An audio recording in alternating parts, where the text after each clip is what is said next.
When José Raúl Capablanca was asked during the 1936 Moscow International Tournament why he, such a virtuoso of the endgame, do not compose chess studies, the Cuban replied, "When I was young, I composed a puzzle. It was extremely difficult and no one could solve it. I haven't been interested in compositions ever since, because I thought it would be useless to compose studies that no one can solve." Hello chess lovers, Soren here, and in today's video we're going to analyze together that same chess puzzle composed by Capablanca. It was first published in 1908 in Lasker's chess magazine. The task is to draw with the white pieces, but don't torture your mind by trying to find a solution, because there is no solution. You can't win with the white pieces. First we will go through the winning line as presented, for example, in Panov's book on Capablanca published in 1970, and then I will also show you a refutation line. At the moment we can see that black has 7 pawns against a knight, but this black king is cornered and white is successfully managing to chase black king. First white is playing king c4 and is creating a mating net. King a5. In case of king a3, knight d1 is coming, and if king a2, then knight c3 check, and then checkmate. That's why black king is moving towards the 8th rank. King takes c5, and meanwhile white is picking black pawns on the c file. King a7, again stepping on the 5th rank, coming towards the 1st rank is not good, because again white is managing to win. Knight c2 can follow, and if king a4, then king b6, and black king is getting checkmated. That's why black is playing king a7, and there comes knight d5, because you can no longer make a move like king c7.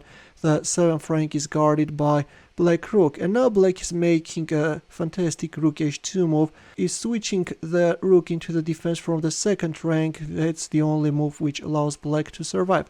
Knight c3 covering the c file, preventing any checks, and f5, again the only move which is allowing black to survive. Rook b7 check, king a6, rook b6 check, king a5.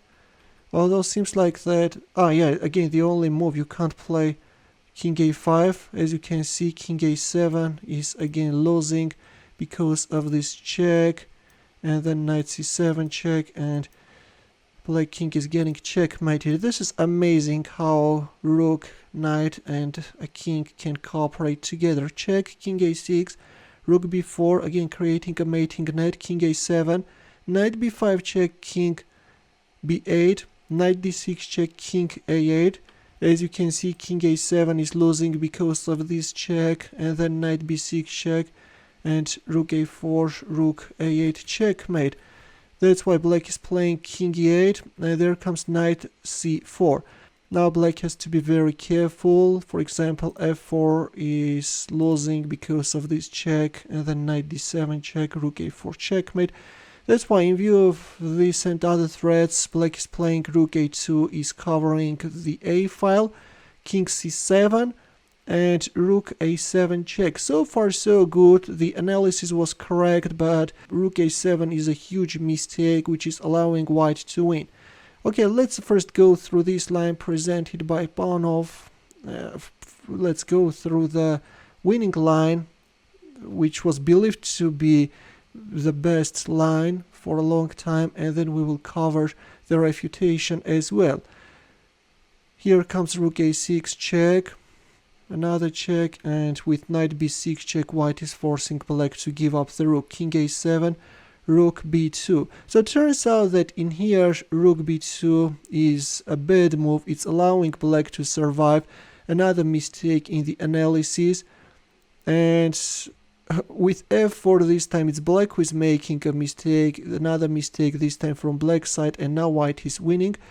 White is playing king c7, and this type of a thread, when all the time white is forming an opposition, is creating a mating thread, is also aiming for bringing the king close to the 1st rank and close to black pieces. And now if king a3, then rook g2, and then rook takes g3. Also there was one idea hidden behind that: king march, by forcing black king to step on a3. White is now pinning the pawn on f3, and this is how white is winning.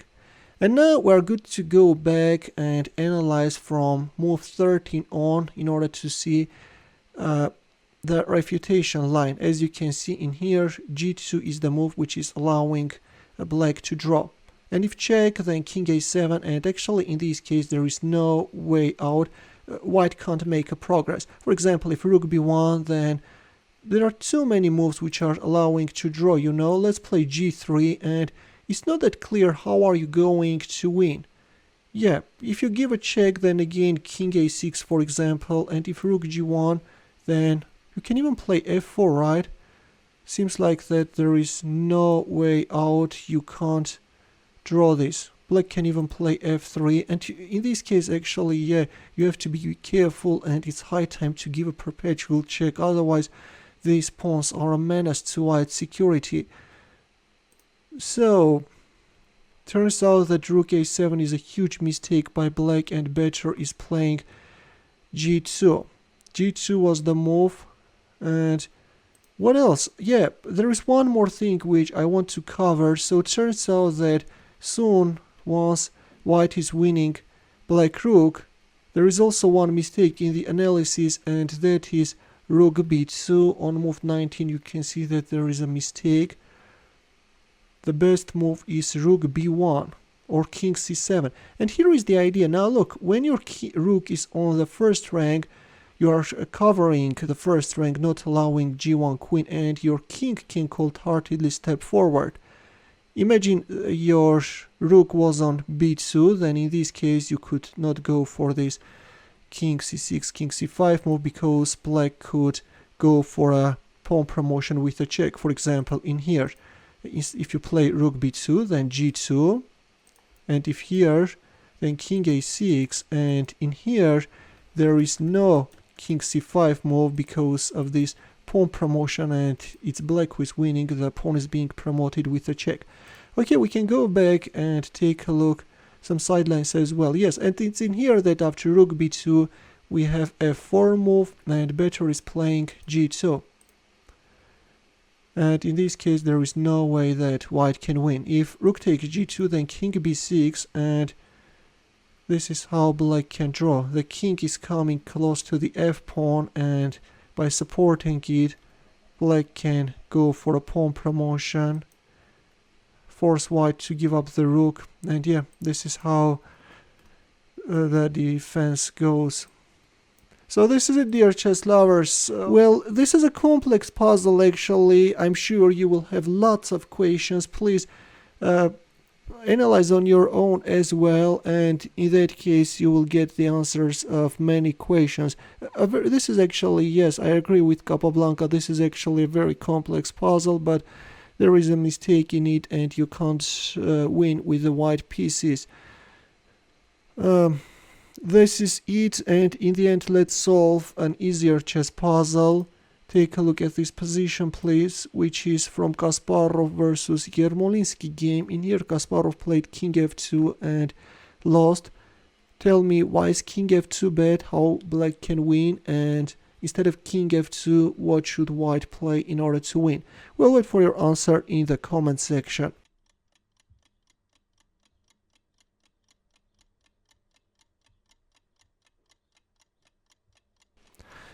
Thanks for watching. We'll see you in my next video.